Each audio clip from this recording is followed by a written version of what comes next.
Welcome to Waywut, your weekly verbal double take. This is a rabbit hole podcast where a couple of old guys do moderate to shallow dives into various topics, ranging from true crime, paranormal, sports, pop culture, or anything else that we find interesting. We drop episodes every Tuesday and on Fridays if we feel like it. You can follow us on Facebook, X, and TikTok. We appreciate you joining us.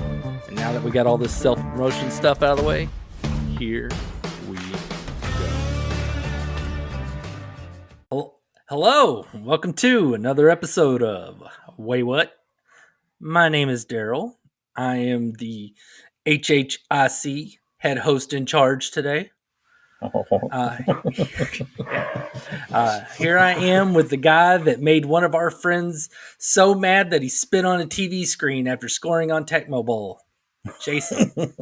Yes. That was hilarious. Fuck! You know, it's like, what the? Did you just? I can't believe you didn't get mad at him for that. You were laughing harder than anybody else. I've learned that when you do play video games and you do spit on the screen, it makes you feel so good. I love my TV too much. I'd rather punch something. Oh, not my spit. When you spit on it, you gotta wipe it off, and it just kind of cleans it. So, and then you kind of laugh at yourself for doing something so stupid. Yeah, no, I hold grudges. I seethe. I just spray all over the screen. Speaking of seething and losing, I'm going to do a sore loser rant. Oh. I have been accused of being a sore loser. No. Yeah, I know. I don't get it. Never. Of all the years that I've met you, have you been sore about losing? Yeah, I don't appreciate it because I'm not a sore loser. I am a passionate competitor. Very passionate. Yeah. Which means I'm not okay with losing. I want to win. Yeah. I mean, are you supposed to have fun whenever you compete and play games? Yes, and I do. Is it more fun if everyone is trying to win? You're damn right. Is it more fun to win? Yes. Definitely. Yeah. So that means, you know, with all that, that's basically a little math word problem I just did. It means the winner is more than likely having more fun than the loser. And that's what competition is. Mm-hmm. And I'm passionate about competition. I want to win. Yeah. I mean, if you win, you get a trophy or bragging rights or the ability to continue playing in things like a tournament situation. Mm-hmm. So losing is the failure to achieve those things. Losing can also cost you your job. Yeah. If I lose and get less than the winners because I performed bad, I'm upset with myself. If I don't get those things because my teammate leaves me to do all the heavy lifting, then I'm upset with them. Mm-hmm. If I lose because the fucking escape room says that 2 players can do it, but in reality, you need at least 4 people because, like, while you're trying to solve the escape room, you need one person to put 500 poker chips into a slot, one at a time, and you don't even get access to that slot until the last half of the escape room. Mm-hmm. So essentially, you have one person, in our case, putting chips in that slot while the other one's trying to unlock 12 safes. There's no way 2 people's enough. They had no business saying that. Mm-mm. And yes, I get upset. Yes. Speaking of holding grudges. Oh, that was fun, though. What a valiant effort we did. Yeah, but we got ripped off. There's no reason they should have let 2 people do that. It should not on the description for that escape room said 2 people. Fuck you. Well, you didn't tell them about the reason why we got ripped off, not just because of the not having enough. That one clue where they just didn't, where there was like no way to know. I'm not even going to go into that. Yeah. Now, if you notice though, whenever I was talking about this stuff, I said upset. I did not say go on a rampage. When I lose, I tend to cuss more. I raise my voice, not scream, just raise my voice.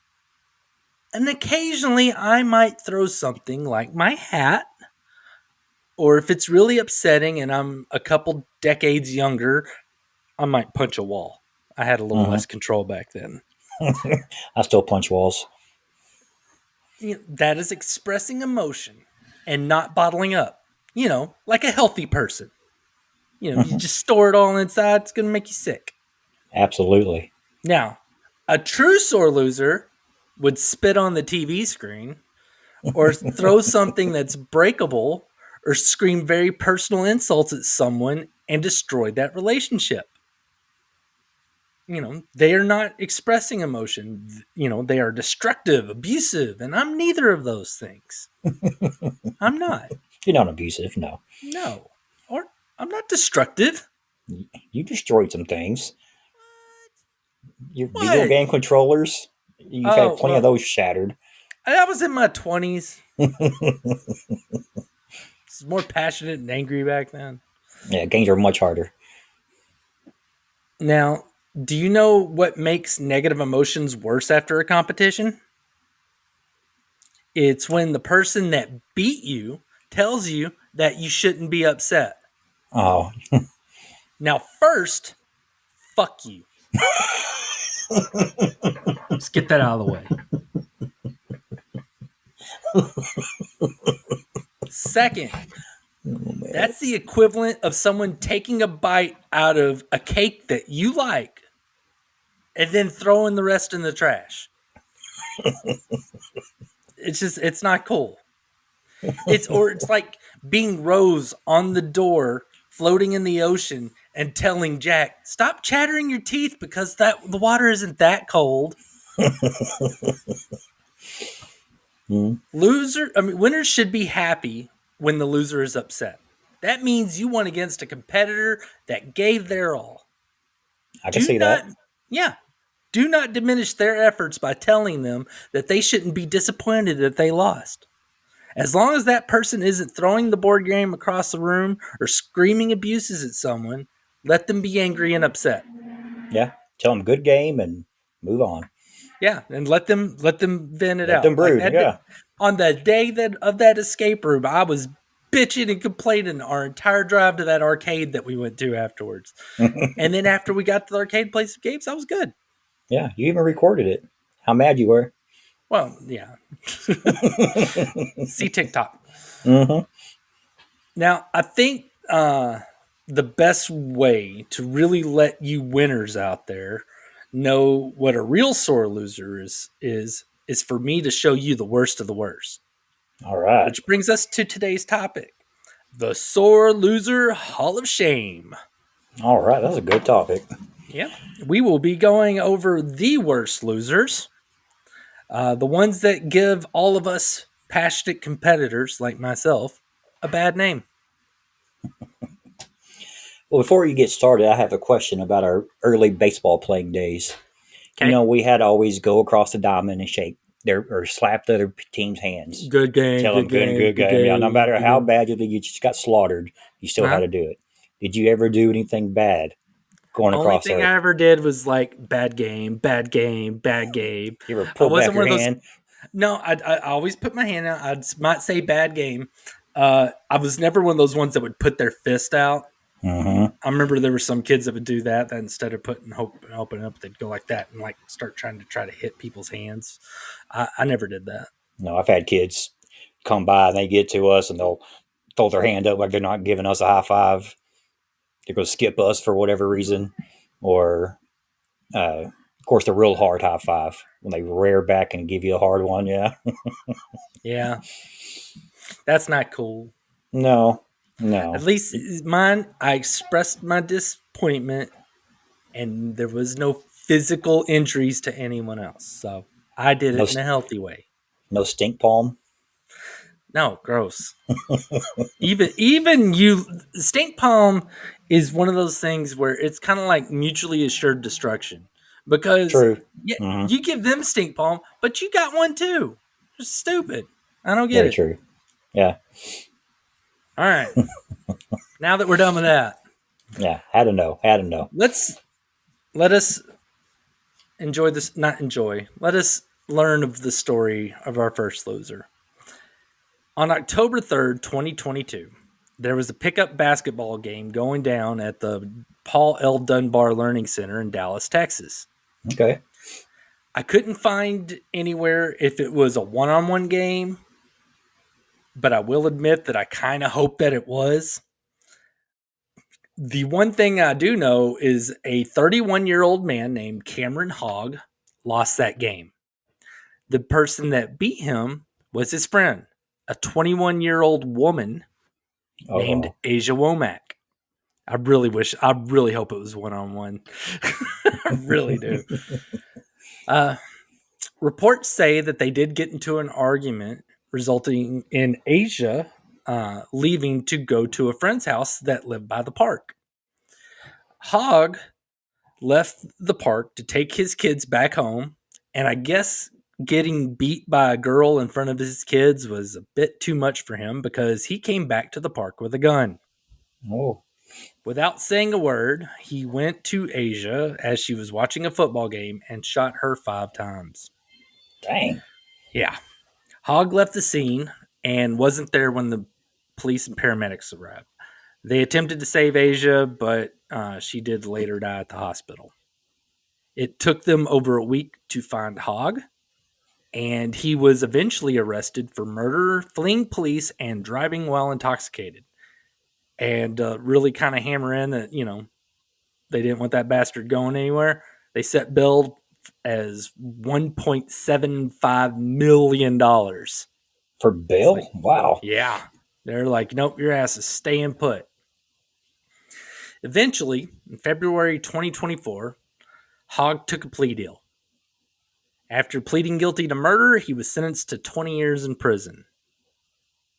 Which, I mean, it's like, this is Texas. How'd that happen? And I'm like, oh, yeah, it's Dallas. Yeah. If it didn't happen, if it didn't happen, our jails will be flooded. No, but I mean, he didn't do it in commission with a felony, so he couldn't get the death penalty. But I mean, they still could have nailed him for life. Um, anyway, the sentence left Asia's family furious, of course. It kind of caught me off guard because a lot of DAs will discuss plea deals with the victim's family before accepting them. They don't Hmm. always do it, but a lot of times they'll do it. Be like, hey, we can avoid a trial and everything if we just, if we bring the charges down to this and we're looking at this kind of sentence. And sometimes the families are like, yeah, do it. And then other times they're like, no, don't. Uh, in this case, however, the Dallas DA never gave any kind of comment, never talked to anybody, didn't address any of the concerns about it after the fact. He just kind of, He just didn't want to go which to court. Dallas has a history of having horrible DAs. Hogg's lawyer claimed that it was because they had a self defense case based on two witness statements that said Asia had a gun. There was no gun found at the scene. It's hard to tell if the DA took the deal to get it all over with, or if that self defense claim was a risk to actually get, of Hogg getting off the hook, which I doubt it. It seems really dumb. I don't have any answers for this, but I will tell you my personal hope that Cameron Hogg spends the next 20 years getting shit for not only losing a basketball game to a girl, but also being the biggest little bitch about it. So, anybody listening in prison and you know that dude, Cameron Hogg shot a woman because she beat him in basketball. Do with that what you will. Wow. Now, before I get into this next, loser story, I wanted to tell everyone a story from my childhood. Oh, yeah. It's 1986, and Nintendo is taking the world by storm with Super Mario Brothers. Hell yes. Super cute. What? I said, hell yes. A super cute 6-year-old Darrell, Squirrel. very cute, yeah, is playing Super Mario Brothers. While I'm playing against my cousin, and a bunch of our other cousins are watching. Mm-hmm. Um, you're not technically playing against anything like Just waiting Street your Fighter turn. or anything, but You're you waiting just your want turn. to see who. Yeah, well, that and you want to see who goes further. I mean, it was Mm-hmm. still new at the time, so we didn't know the levels like the back of our hands yet. I mean, it was around Christmas time, so like he just got the dang thing. Mm-hmm. Yeah, so with all these people watching, the pressure is real. The competition is fierce. Who's going to get further? Who's going to get further? Get to past like level 1-3 or whatever. Which I'm fairly certain I was still at 1-1 when this happened. So super cute 6-year-old Darrell is still very new to Nintendo. I didn't have one. This was my first time playing it, I think. And on the very first level, I do a bad jump and Luigi falls down, one of the little Little holes. fall Yeah. spots. Now, my obviously evil cousin begins laughing at sweet, innocent, cute 6-year-old Darrell. This wounded my very immature pride, and I'll admit I was a sore loser. All right. In response to my cousin's laughs at my dumb Luigi death, I decided the Nintendo controller was a good enough blunt object to make my cousin stop laughing at me. Oh, So I hit him in the side of the head with the controller, I just remember right this there in the now. temple. Uh, Needlessly to say, no one saw my defense of he was laughing at me as a reasonable defense, and I ended up getting into a whole lot of trouble. Mm-hmm. I tell you this story because I was, although I was a very cute 6-year-old, I was also a very dumb 6-year-old because 6-year-olds are dumb. Kids that young are barely sentient and are always on the edge, like this close to just being a wild animal. Very That's how little feral. kids are. Mm-hmm. And always sticky. Which this will now lead us into our story, which takes place in Columbia, South Carolina in February of 2018. 17-year-old Cisco Knightner Jr. was playing video Wait, games what? with. Wait. What'd you say his middle name was? No, I didn't say his middle name. His name is Cisco Knightner Jr. Oh, I thought you said Nightmare. I'm like, No, what kind of Knightner. name is that? No, Knightner.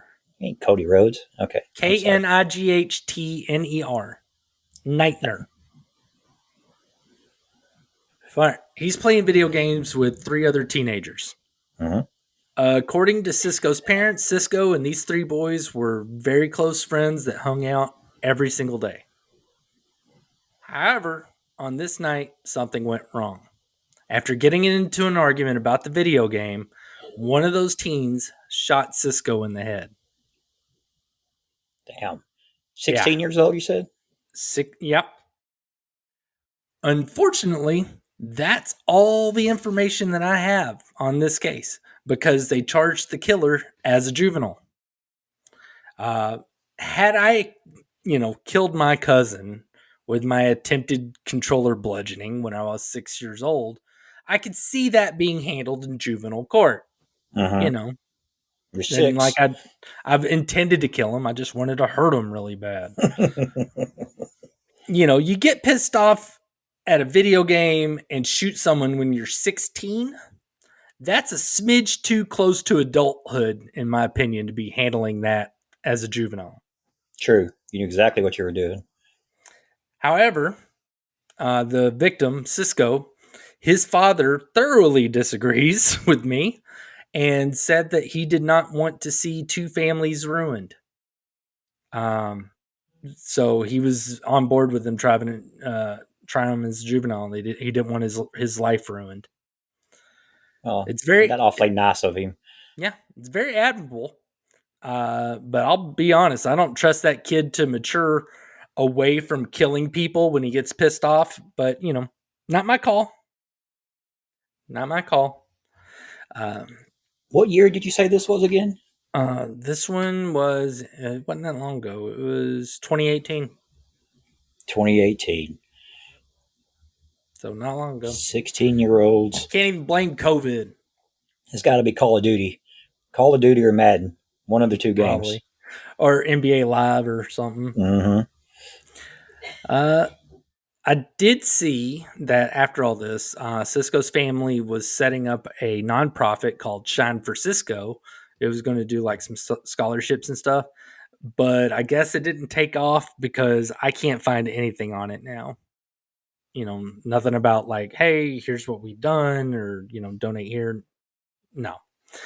So, in the end, this whole story is it's a damn shame. Um, but Very unfortunate. if Cisco's dad is right, and this 16-year-old idiot turned it around and became like a grown up that doesn't shoot people whenever he gets mad, then I guess that would be the one light that shines in this shitstorm. Let's hope. But then again, he was 16 carrying around a gun. Well, I don't know if he's carrying it. He might have just had access to it. So, no telling. All right. Well, we'll go on to the next one. On August 26, 2018, there was a Madden NFL 19 tournament at the GLHF Game Bar. GLHF stands for Good Luck, Have Fun. Now, let's just, foreshadow some irony right here for a moment. 24-year-old David Katz was a professional Madden player, which still confounds me to say, but Yeah. if they make money, they make money. They have world rankings in that crap. Yeah, it just don't make sense. Where was this shit at? Yeah, back in our day. I mean, like, we don't get paid to podcast. I mean, it's a hobby. Playing video games is a hobby. If they're going to get paid for their hobby, I want to get paid for mine. Yeah. Tell your people. Yeah, tell your people to listen to us. We need YouTube to pay attention to us and take us seriously. Yes, we're funny, damn it, and entertaining. And we're fledgling. And we're very handsome. Well, I am. People just say that to you to be nice. I'll take it. All right. He was so David Katz, professional Madden player, was not having a good tournament, and he lost a few times in that tournament. Katz demonstrated his sore loserness by not shaking hands after his loss. I mean, I get it. You're pissed off. Don't fucking touch me. However, I'm guessing that he may not have taken his prescribed antipsychotic medication that day, and also didn't remember anything he learned in the mental hospitals that he had been involuntarily committed to numerous times, because he decided not shaking hands was not a strong enough way to show how pissed off he was about losing. Katz went to his car and came back with a 45 and a 9mm and began shooting. Dang. Unfortunately, Katz shot 12 people, and 2 of them ended up dying from their wounds. 22-year-old professional gamer Elijah Clayton and 27-year-old professional gamer Taylor Robinson were both killed. Then Katz did the ultimate sore loser thing and took his ball and sent himself to hell. No, and nobody misses him. Well, good riddance. Yeah, bye. Thanks for saving us the trouble. But Man. these are not fun stories. Just that they're like, oh yeah, we're sore losers ever. And it's like, oh, this ain't fun at all. I've been mad about losing games and stuff, but not to that obviously never to that point where I ever contemplated killing somebody. I mean, even whenever I hit my cousin in the head with the controller, I wasn't intending on killing him. No, I'm sure you weren't even trying to hit him in the head. No, I was trying to hit him in the head. Oh. No, I took that sucker just like this. They were rectangular back Mm-hmm. then, and people on the video can see this, but I grabbed it just like this to where I had a chunk of it, and I just went wham and caught him right in the temple, and he just fell to the ground, started screaming, and then one of my older cousins went and told on me. Yeah, it was a whole thing. And they're like, if you'd have hit him any harder, you could have killed him. And I may have said good. I don't remember. It was a long time ago. Oh, it reminds me in second grade when you got in the argument with that one girl, and she Oh, told you one thing, and that you're like, was "Well, that was that was sixth grade. That was sixth sixth grade? grade. Okay." That was yeah. I was 12 back then when I the was trying girl to give you said some credit there for being younger. no. I was 12. She was like, I wish you wouldn't. I wish you didn't come to school today. And I was like, I wish you were dead. And she was very offended by that. Yeah, her mouth fell open. I can't believe you, he said that. but you won the argument. It did. It did finally shut her up. It did. That was Okay. great. Well, I'm pretty sure that we have some listeners that are thinking mature people that play sophisticated games and not video games would not be like that. Uh-uh. However, on January 12th, 2014, 39-year-old Tom O'Gorman and 43-year-old Saverio Bellante, he's Italiano, were playing chess at Tom's home in Dublin, Ireland. The Italian man Bellante moved his king, and the Irishman uh, referred to that move as stupid, perverse, and not a legitimate move. Bellante told Tom that he was a loser, not just because he lost the match, but because he was trying to change the rules. Tom disagreed. And so he called a mutual friend of theirs to determine who was right. Like, hey, Uh-huh. you be the referee, tell us who's right here. However, that friend was busy and did not answer the phone. 3 hours after that call, Bellante called emergency services to tell them that he killed Tom because he didn't respect the rules.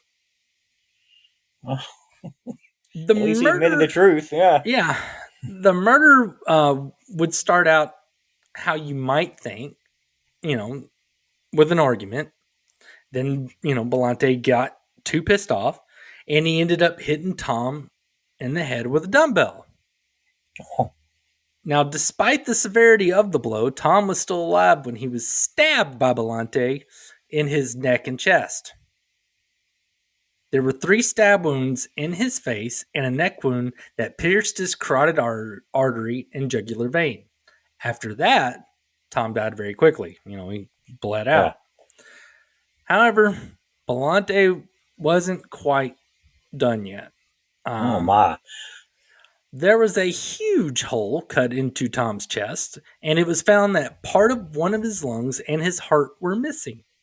Police later said they saw organ pieces on a plate and pan. Bellante admitted that he ate part of Tom's heart. He said he tried to cook it, but that was too crazy, so he ate it raw. I know my limits. It's like, oh, no, you don't cook people. That's just weird. Yeah, that's just way crazy. Yeah.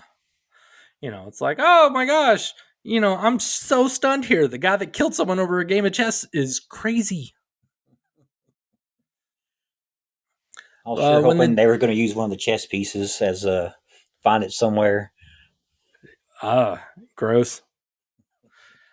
When the detective arrived at the scene, Bellante was very calm despite being covered in blood. He admitted that he thought the way to get rid of Tom's evil was to eat his heart. Bellante had been getting treated for psychosis for years whenever he lived in Italy.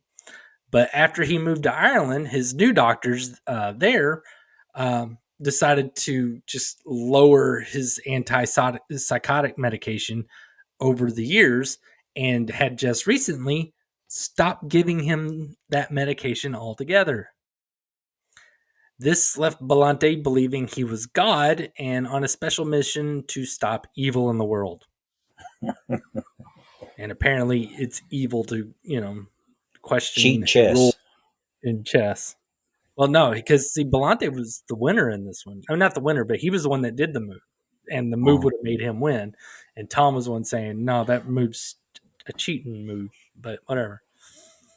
In July 2015, the Central Criminal Court in Dublin found Belante not guilty by reason of insanity. Since then, Belante has been in the Central Mental Institution since his arrest.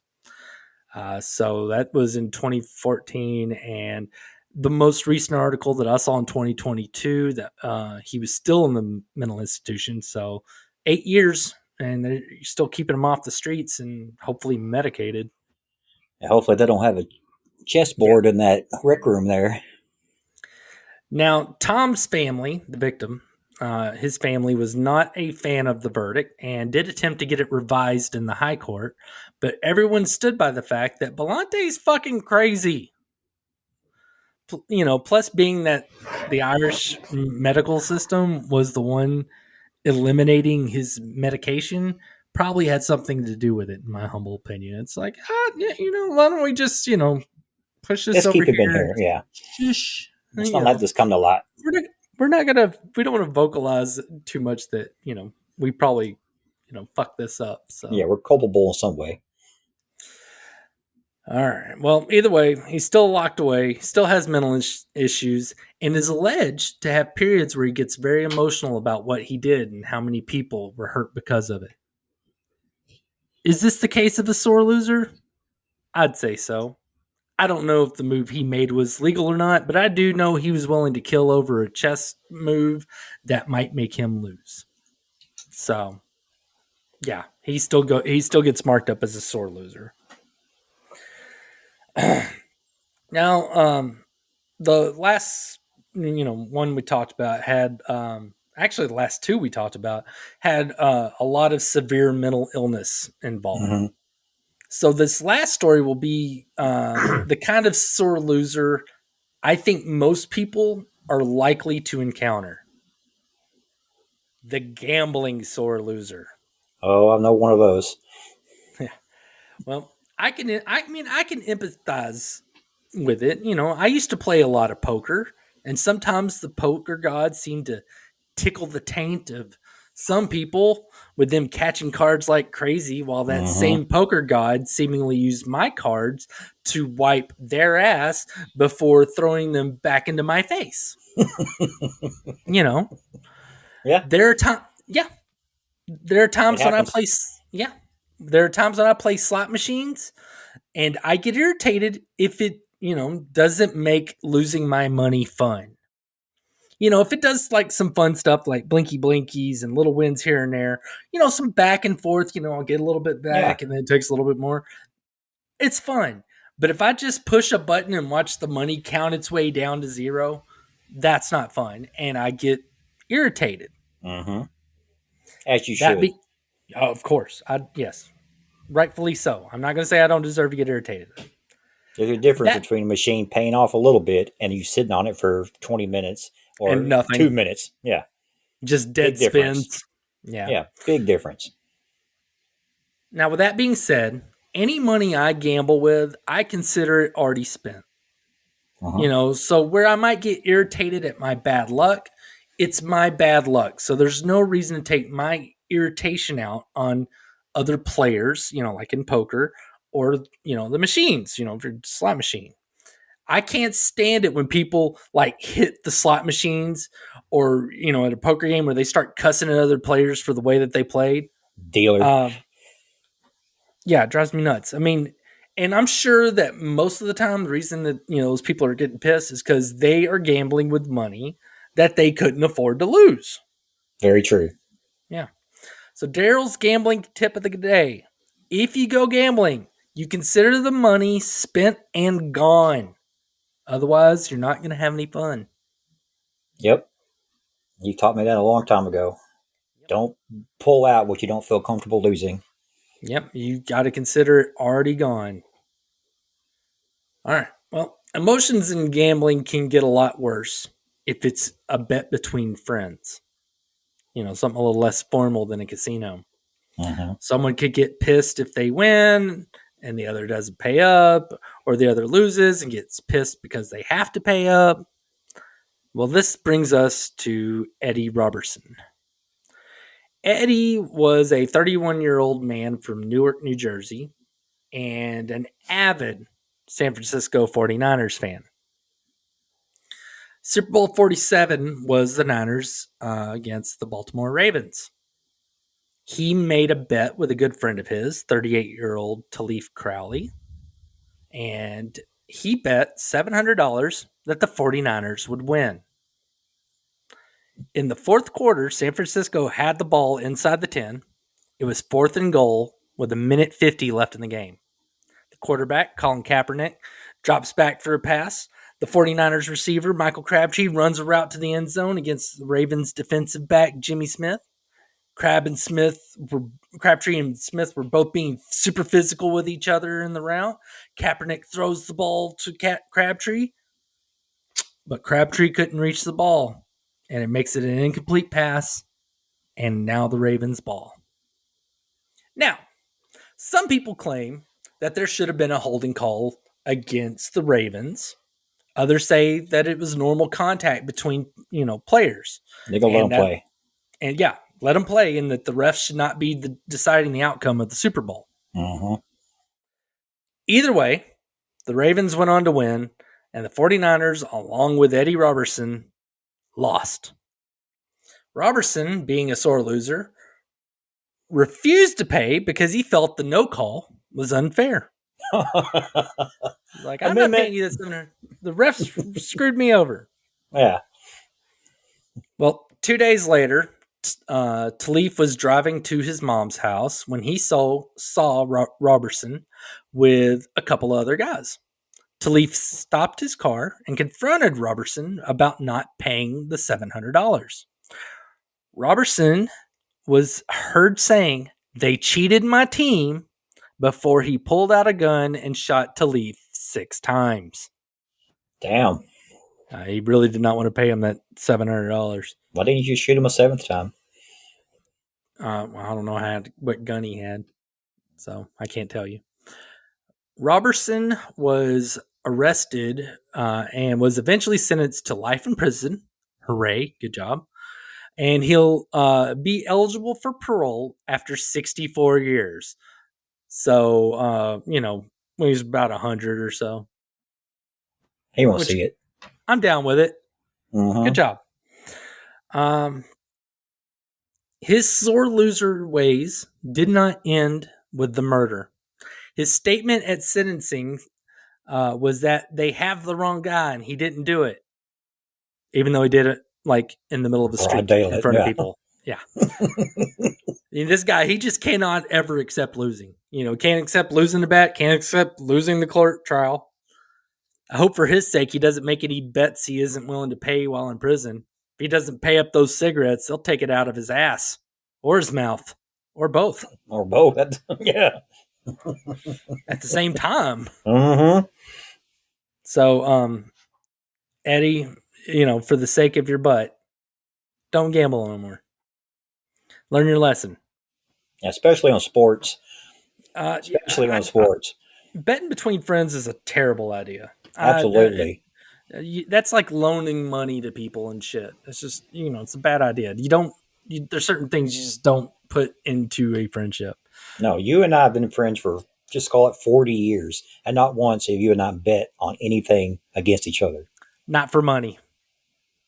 Well, nothing that's going to ruin a relationship. No, because we did that one squares thing for the Super Bowl, which that's not gambling directly against somebody.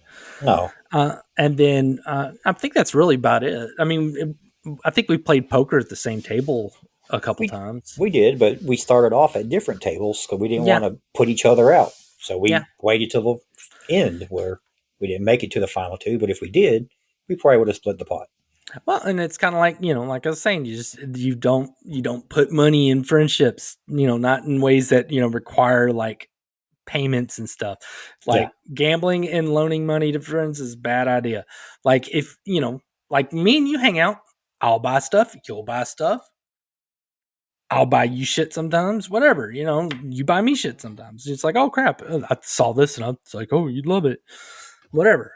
So yeah, just bad idea all around. But it also shows a weak friendship if you and I did bet on something and it cost you $500.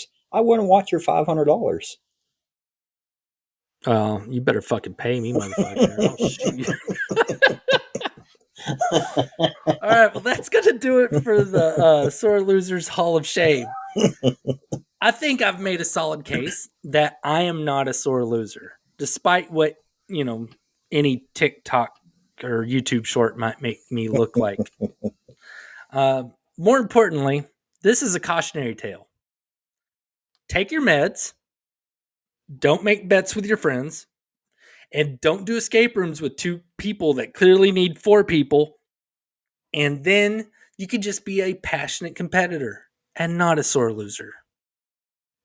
All right. And very good. That was awesome. I'm glad you enjoyed it. Yeah. So join us next time when Jason, if he doesn't go missing after telling me that I shouldn't be upset that he beats me at thumb wrestling 10 times in a row, if he's still around. I got a hammer thumb, man. I'd have no doubt you would beat me in thumb wrestling. You actually have wrestling experience in general, so. But if he doesn't go missing for beating me a bunch and telling me not to be upset about it, then he'll be around to tell us some stuff that'll make us say, Waywut. All right. Well, bye. Later. Thank you for joining us for Waywut. If you would, tell your friends or your enemies that they can watch us on YouTube or Rumble. And if you don't want to see our face, or if they don't want to see our faces, you can listen to us on your preferred audio platform. That's Spotify, Apple Podcasts, Amazon Music, Pandora, you name it, we're probably on there. Please like, review, and comment on whatever platform you joined us on today. We'd appreciate that a ton. Again, just thank you for listening and watching. We hope you'll join us next time. We'll make you say, wait, what?